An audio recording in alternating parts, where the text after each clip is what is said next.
دعا کی خواہش۔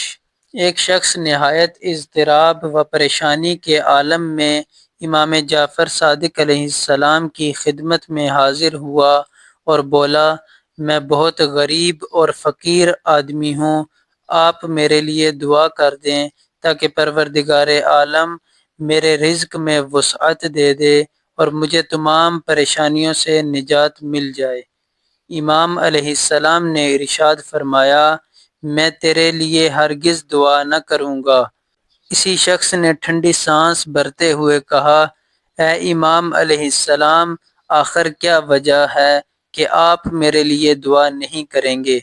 امام نے جواب دیتے ہوئے فرمایا، تجھے اچھی طرح معلوم ہے کہ پروردگار عالم نے اس کام کے لیے ایک راستہ معین کر رکھا ہے۔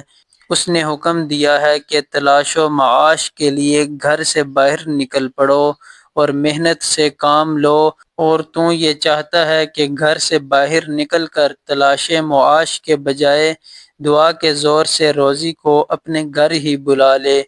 وسائل الشیعہ، جلد دوم، صفحہ 529۔